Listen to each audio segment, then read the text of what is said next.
1월 25일 오늘의 말씀은 느헤미야 6장 1절에서 14절입니다. 산발락과 도비야와 아라비아 사람 게셈과 그 나머지 우리의 원수들이 내가 성벽을 건축하여 허물어진 틈을 남기지 아니하였다 함을 들었는데 그 때는 내가 아직 성문에 문짝을 달지 못한 때였더라. 산발락과 게셈이 내게 사람을 보내어 이르기를 오라 우리가 오노 평지 한 촌에서 서로 만나자 하니 실상은 나를 해하고자 함이었더라. 내가 곧 그들에게 사자들을 보내어 이르기를 내가 이제 큰 역사를 하니 내려가지 못하겠노라. 어찌하여 역사를 중지하게 하고 너희에게로 내려가겠느냐 하매 그들이 4번이나 이같이 내게 사람을 보내되 나는 똑같이 대답하였더니 산발랏이 5번째는 그 종자의 손에 봉하지 않은 편지를 들려 내게 보냈는데 그 글에 이르기를 이방 중에도 소문이 있고 가스무도 말하기를 너와 유다 사람들이 모반하려 하여 성벽을 건축한다 하나니 네가 그 말과 같이 왕이 되려 하는도다. 또 네가 선지자를 세워 예루살렘에서 너를 들어 선전하기를 유다에 왕이 있다 하게 하였으니 지금 이 말이 왕에게 들릴지라. 그런즉 너는 이제 오라 함께 의논하자 하였기로 내가 사람을 보내어 그에게 이르기를 네가 말한 바 이런 일은 없는 일이요 네 마음에서 지어낸 것이라 하였나니 이는 그들이 다 우리를 두렵게 하고자 하여 말하기를 그들의 손이 피곤하여 역사를 중지하고 이루지 못하리라 함이라. 이제 내 손을 힘있게 하옵소서 하였노라.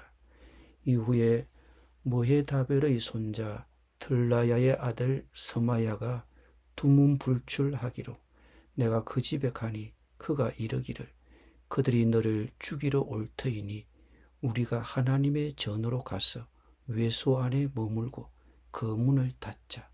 저들이 반드시 밤에 와서 너를 죽이리라 하기로 내가 이르기를 나 같은 자가 어찌 도망하며 나 같은 몸이면 누가 외소에 들어가서 생명을 보존하겠느냐.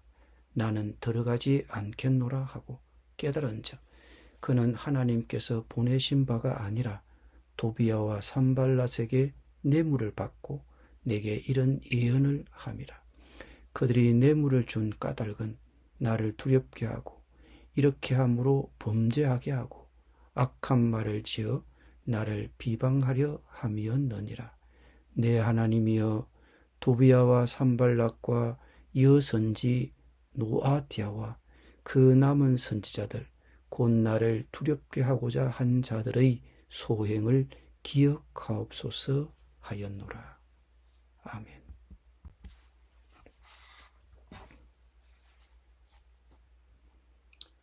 산발락과 도비야와 같은 원수들은 느헤미야가 예루살렘 성벽을 재건하는 것을 방해하려고 했습니다. 그들은 느헤미야에게 함께 모이자고 권했는데 이는 예루살렘 성벽 재건 사업 진행을 늦추기 위한 위장된 대화 제안이었을 것입니다. 느헤미야는 이것이 자신을 하나님의 일에서 멀어지게 하려는 시도임을 알아차렸습니다. 나중에 느헤미야에 대한 거짓 고발이 담긴 편지가 도착했습니다. 그러나 느헤미야는 그 편지에 대해 진실하게 답했고 공격이 계속되는 와중에도 이러한 거짓말에 대해 분노하여 폭발하지 않았습니다. 마지막으로 서마야라는 친구가 느헤미야에게 위험을 피해 성전에 안전하게 숨으라고 조언했습니다. 그러나 느헤미야는 이 합리적으로 들리는 타협이 성벽을 재건하라는 하나님의 명령에 어긋난다는 것을 깨달았습니다. 그래서 그는 그 속임수를 분별하고 하나님께서 자신을 보호해 주실 것이라고 믿으며 성벽을 재건하는 일을 계속했습니다.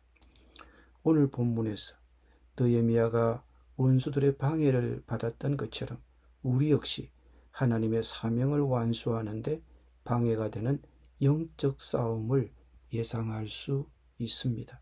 그러한 방해가 은밀하게 다가오든 직접적인 위협을 하며 공개적으로 하든 원수들은 항상 우리의 관심을 하나님의 사역에서 떼어 놓으려 합니다. 종종 우리는 그러한 속임수에 넘어가 버립니다. 그러나 우리는 오늘 느헤미야의 본보기를 통해 분별력을 갖고 성경적인 방식으로 대응할 수 있는 지혜를 얻어야 됩니다. 원수들이 하나님의 일을 방해하려고 할 때 어떻게 해야 할까요? 오늘 본문에서 우리의 삶에 적용해야 할 몇 가지 기본 원칙이 있습니다. 첫째, 유인책에 빠져 넘어가지 않도록 원수들의 제안을 잘 분별해야 합니다. 산발락, 도비야, 게셈 그리고 다른 사람들이 느헤미야에게 함께 모이자고 제안했습니다. 그렇게 방해하던 세력들이 함께 만나자고 제안한 것이니 그들과 평화를 위해서라도 한번 만나보는 것도 나쁠 것은 없어 보입니다. 그러나 느헤미야는 그들의 방해 전략을 간파했습니다. 그는 하나님께서 그분의 사역에 도움을 주기 위해 이들을 보내신 것이 아니라는 것을 알았습니다. 느헤미야를 예루살렘 성벽 재건에서 끌어내려고 한 것입니다. 단순히 대화를 제안한 것이 아니라 일을 늦추어 보기 위해 시간을 버는 것일 수도 있습니다. 평화를 과장한 위장된 대화였습니다. 느헤미야는 영적인 안목으로 그 문제를 잘 분별했습니다. 원수들이 우리를 하나님께서 부르신 일에서 멀어지게 하려고 할 때 우리는 그것을 잘 분별해야 합니다.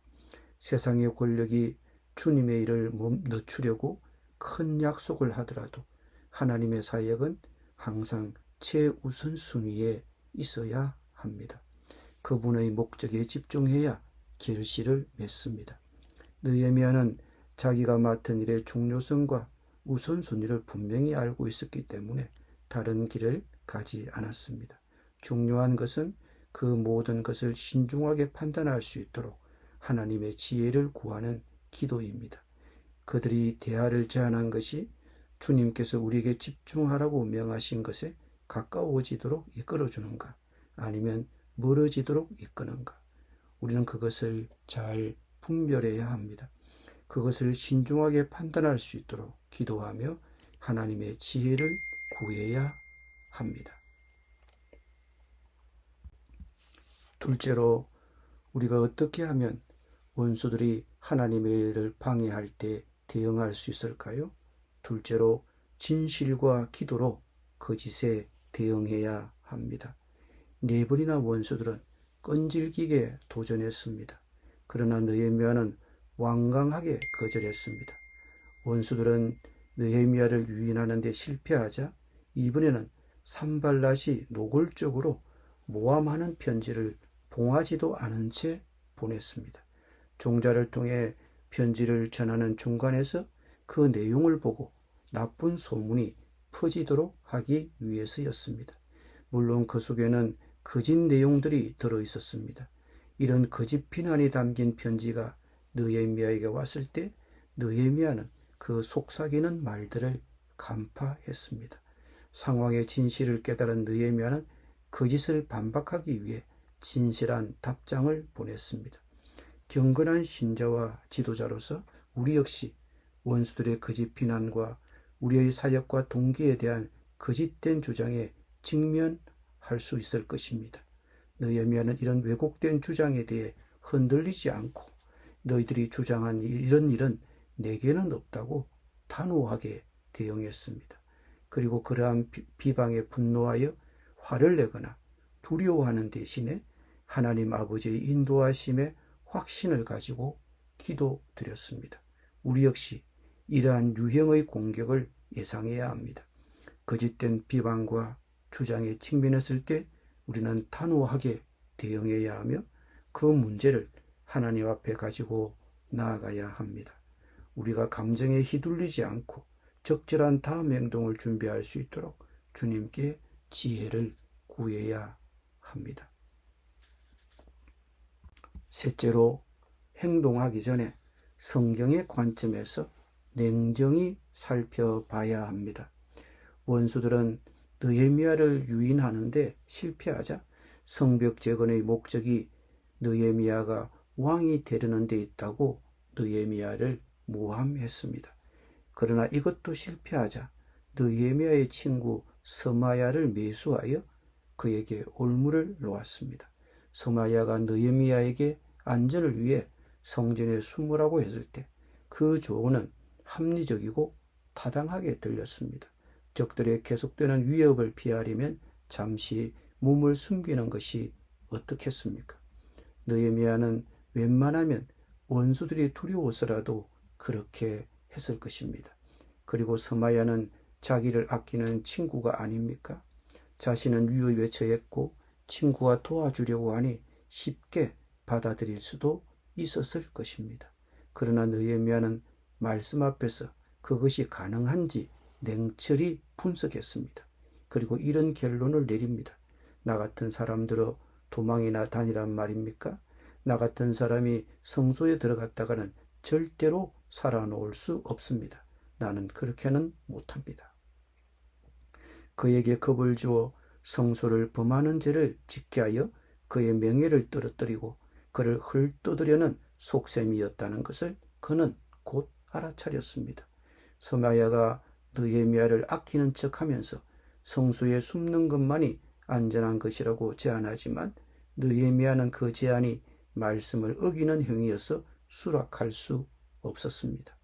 느헤미야가 말씀을 잘 알고 그 말씀대로 살고자 했기에 스마야의 거짓된 제안을 물리칠 수 있었습니다. 실은 느헤미야의 친구 스마야는 선지자였습니다. 친구요 선지자가 원수들의 뇌물을 받고 그들에게 매수되어 친구를 팔아넘기려고 한 것입니다. 느헤미야가 그 내막을 알아차렸습니다. 그래서 느헤미야는 안타깝게 주님께 기도를 드립니다. 내 하나님이여, 도비야와 산발락과 여선지 노야테와 그 남은 선지자들 곧 나를 두렵게 하고자 한 자들의 소행을 기억하옵소서. 신자요 지도자로서 우리 역시 행동하기 전에 모든 지침을 성경의 관점에서 살펴봐야 합니다. 세상이 계속해서 쉬운 탈출구를 제시할 때 그것이 성경적 원칙에 맞는지 먼저 살펴야 합니다. 원수들이 하나님의 일을 방해하려고 할 때 어떻게 해야 합니까? 느헤미야의 지도력에서 볼 수 있듯이 유인책에 빠져 넘어가지 않도록 원수들의 제안을 잘 분별해야 합니다. 그리고 왜곡된 주장에는 단호하게 대응하고 우리가 감정에 휘둘리지 않고 적절한 다음 행동을 준비할 수 있도록 주님께 지혜를 구해야 합니다.